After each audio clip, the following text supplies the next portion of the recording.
It's great to have you here on the Clark Howard Show. You know, our mission is to serve you with advice and information that empowers you so you make better financial decisions in your life. You know, we recently had a series of questions about shopping for auto insurance because people are in shell shock how much auto insurance has gone up. And I've addressed it many different ways recently, but I did some digging that is hopefully going to be useful to you. I've got some stats about the differences in what various insurers are raising rates, and I wanted you to be aware of that so you understand when you get a notice from your insurer of a big rate increase, you're not going to be a sitting duck if you follow my guidance here. And speaking of your vehicle, have you noticed car washes popping up all over the place? What's going on, and how do you play with your wallet the car wash wars? I'm going to tell you. So a lot of state insurance departments are what are known as captive regulators. They are dependent on the auto insurers and homeowners insurers to the point that instead of being impartial or being on guard to help consumers, they become really the agents and allies of the insurance industry. There are a number of reasons why that happens, but it's just a fact. And you can tell this because they'll keep things secret that the insurance regulators know to your disadvantage. So there's new data out that's been published about insurers in the state of California, the largest auto insurance market in the country, that is valuable for you to know about what's going on.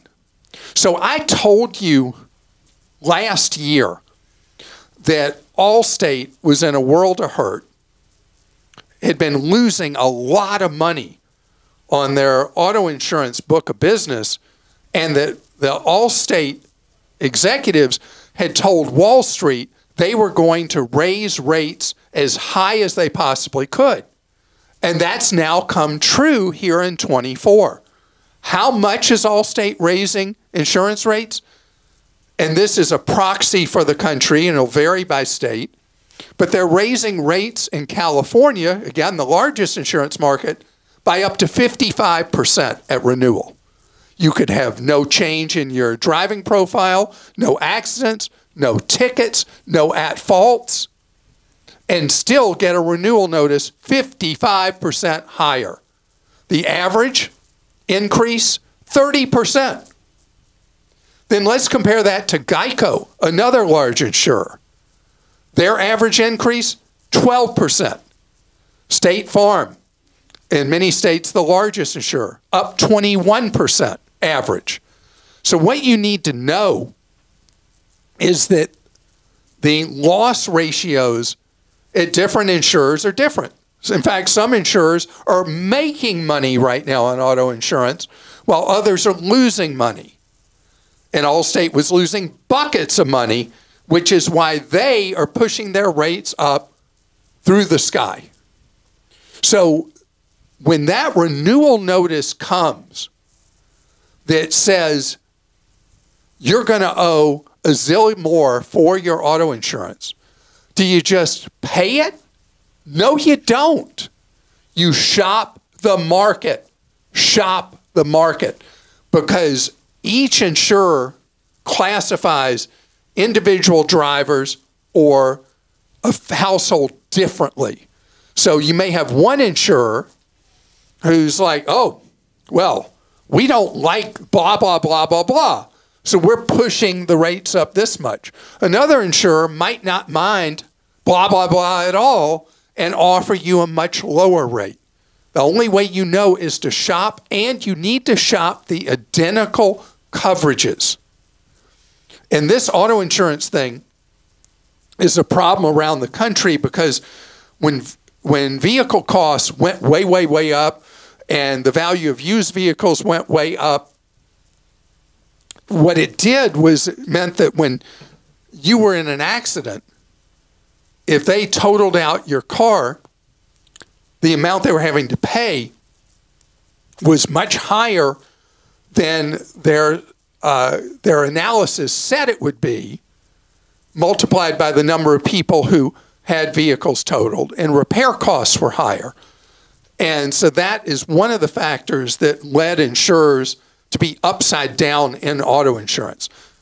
At Clark.com, we have a guide how to shop for lower cost car insurance. Go check it out when you get that ugly renewal notice, and go shop the market and get a better deal. All right. Got some questions regarding insurance. This is from Z.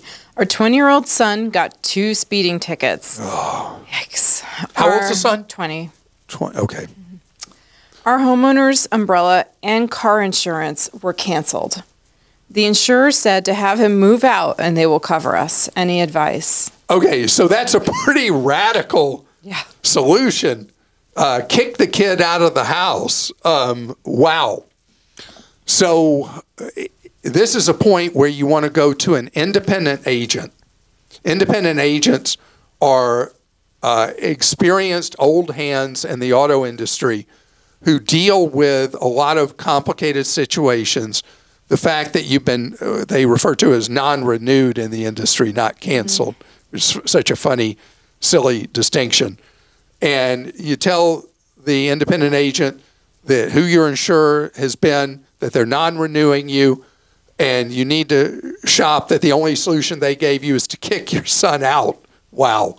And the independent agent will figure out what's going to be the best alternative for you in that case. That is a pretty radical thing that they canceled the umbrella because they're worried that your son is a danger to himself and to others, and that it would lead to a very, very expensive claim that would outrun your liability coverage and end up going against your umbrella policy, your overall liability shield.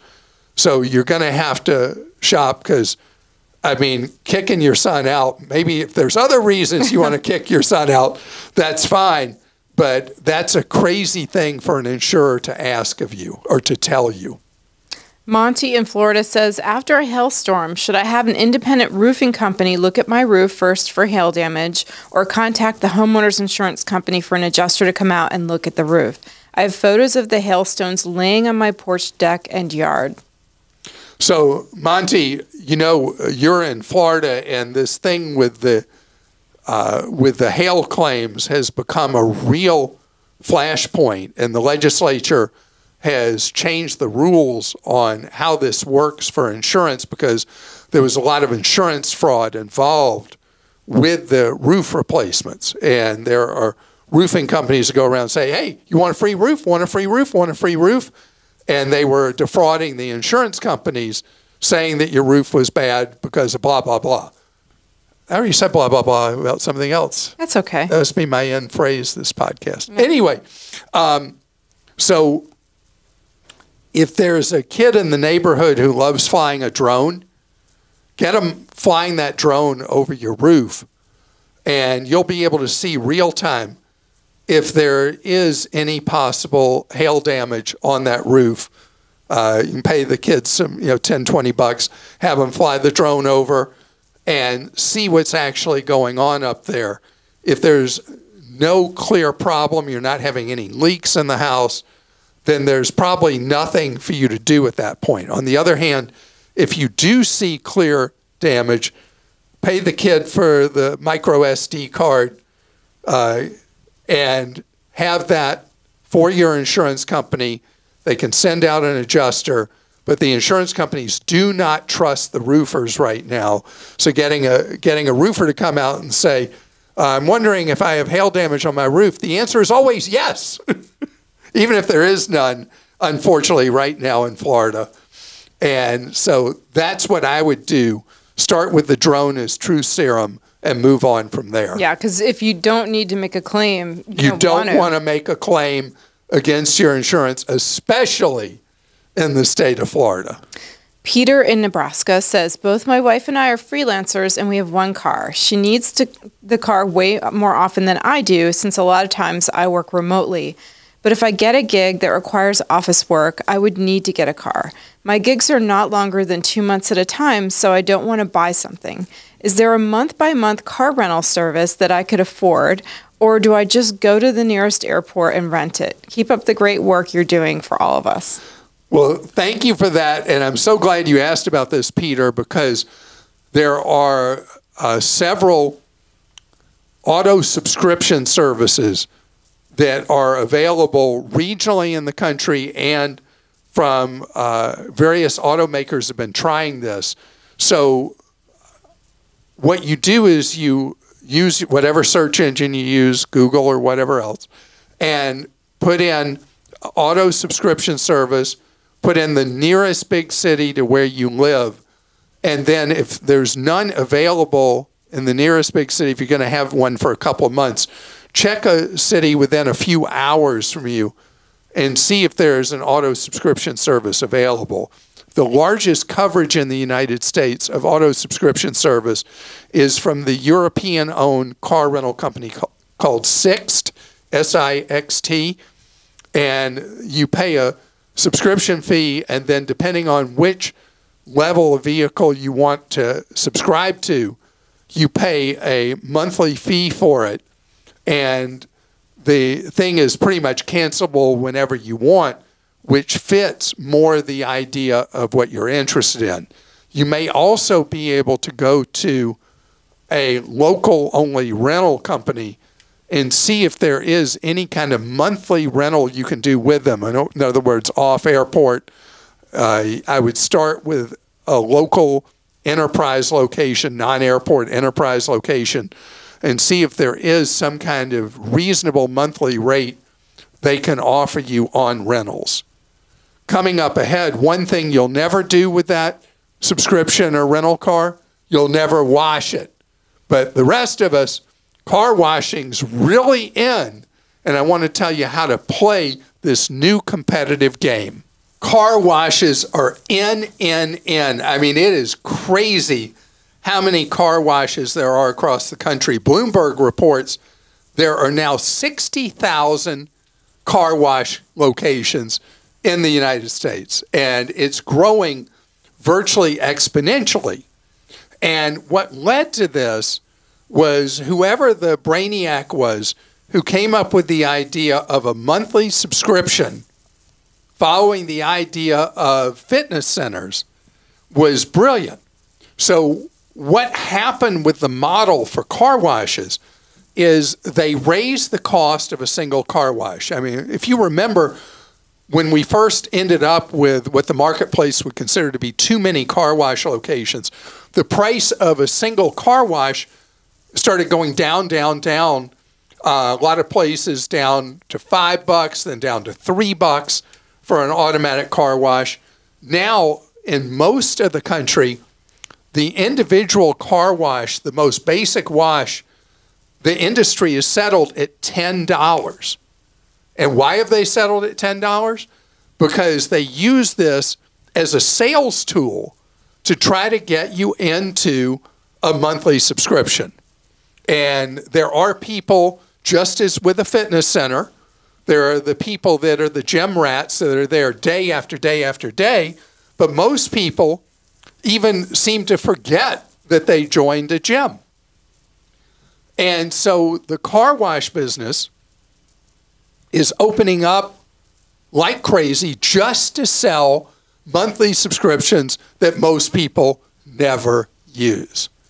And those subscriptions, I was at a red light the other day, and I saw a car wash at the intersection that was $5.99 a month, unlimited car washes for 2 months. But if you wanted a single wash, it was $10. And then after the $5.99 2-month period ended, it goes to $20. And so the whole business model is dependent on people who think it would be a great idea to have a car wash subscription. My wife, Lane, who has one of these $20 ones. And I don't think over recent months she's used it a single time. Sorry to rat you out, honey. But anyway, know that with these car wash locations proliferating, at some point there will be price wars. But the price war is only useful to you if the rate doesn't escalate. If they offer you, right now we're running monthlies at $14.99 a month, let's say. But how long does that stay in effect? As so often happens, as the cable monsters have learned, offer somebody a deal for a period of time, then have the rate escalate, and people will just force a habit, will just keep paying the higher rate.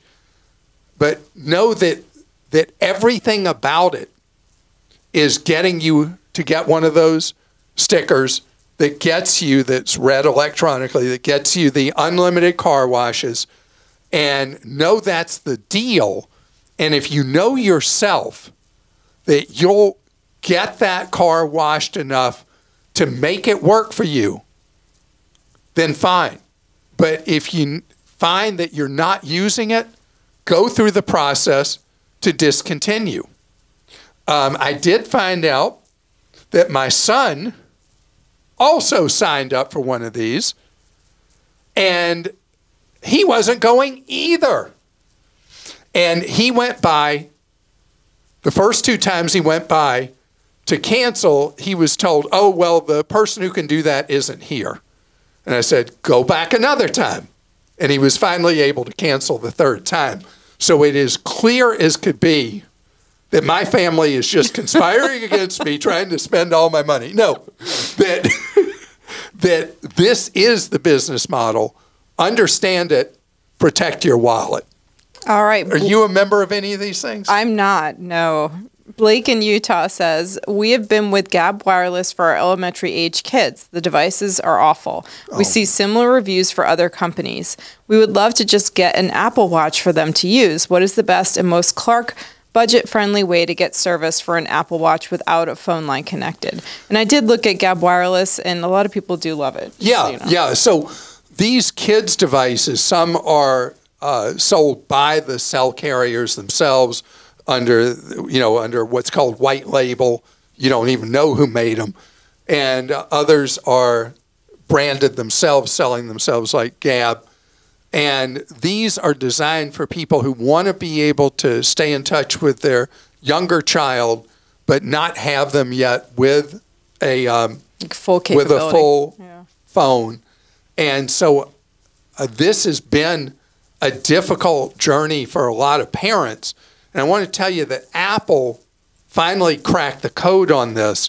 And Apple has what's called a family setup plan.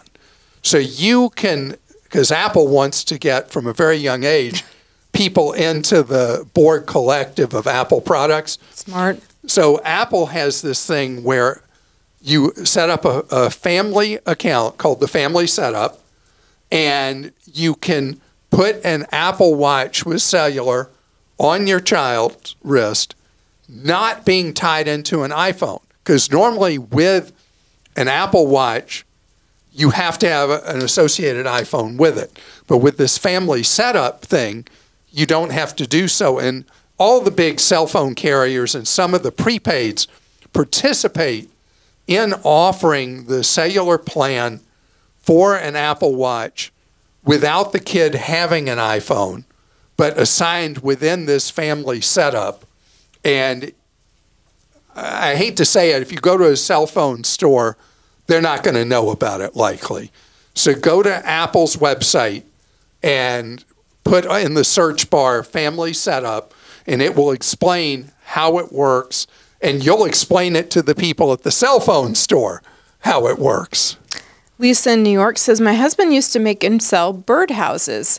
The business phone number was the same as the house phone. Google somehow associated the business name and phone number with pet supplies. My husband never asked to be listed on Google. The business was closed 15 years ago, yet we continue to receive phone calls from people who have found the listing on Google while searching for pet supplies. Today, someone actually showed up at the house with their dog, expecting to find a dog grooming business. That was a first.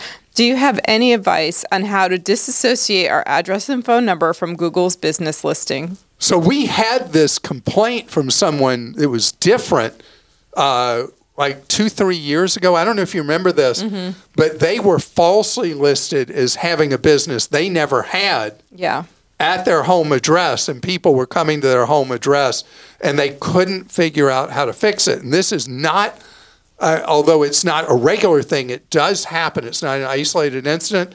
You found a YouTube video? Yeah, I looked this up. So I'm not sure if Lisa's husband has, Google created this listing. You can claim it as your business through Google. Google does make it so hard to talk to anyone.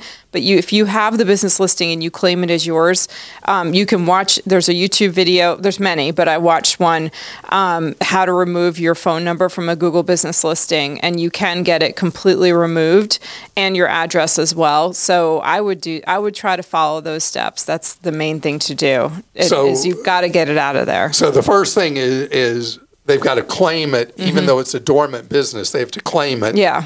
And then they go through the process. And you can mark it as permanently closed as well, once you have the business listing permanently closed. So yeah. Google's not winning a lot of friends these days. No, somebody shows up with a dog. What a nightmare. Dee in Georgia says, my 77-year-old mother doesn't have a valid or notarized will or trust. I found a free template online. Do you think it's okay to use something like this? I wouldn't do that, Dee. If there's a need for a will or trust, the questions I've got to ask you, are there meaningful assets that your 77-year-old mom has? If it's not a large amount of stuff, and there's what does that mean? Decent assets. I mean, that varies culturally by family, but I'd say if there's enough money that it could cause hurt feelings among relatives, whatever that would be the point that I'd say there's meaningful money there. If it's not any kind of complicated family situation, there's not a blended family involved, not halves and full kids and all that stuff. If there's nothing like that, just very simple, straightforward, I've found over the years that Willmaker is the best self-done will program there is. As far as trust, there needs to be a very specific reason that a trust would be necessary. Usually, if you get to a situation where you need trust, you really need a lawyer in order to do it properly who does as what he or she does all day long, wills, estates, and trusts. And of course, if there's a meaningful amount of assets, you probably want to use a lawyer. But Willmaker is updated continually. It is the best program out there. And throughout the year, they do specials on Willmaker that take it down from its normal high retail price, which I think is like $79 these days, something like that. Mike in Georgia says, my wife and I are Henrys, high earners, not rich yet, and DINKS, dual income, no kids. We have I've never heard of the Henrys I know. before. You said that was high earners, not rich yet. I know. I had to look that one up. We have maxed out our HSAs, 401ks, and IRAs. After hearing about new rules with 529 plans, I'm wondering if it would be a good idea to open a 529 in each of our names, contribute $8K each to each account, and take the state tax deduction. We could then add a little more next year and then sit back and let it grow over the next 15 years. At that point, we would roll it into a Roth IRA to take advantage of the tax-free growth.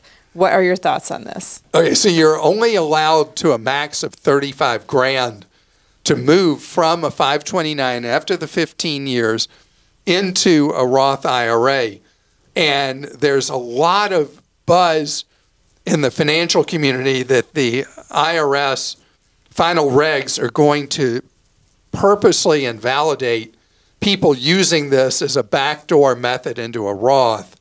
that it is designed for the whole purpose why Congress passed the 529 to Roth conversion is there were a lot of parents that were reluctant or afraid to put money into a 529 account because they didn't know if their kid was going to go to college.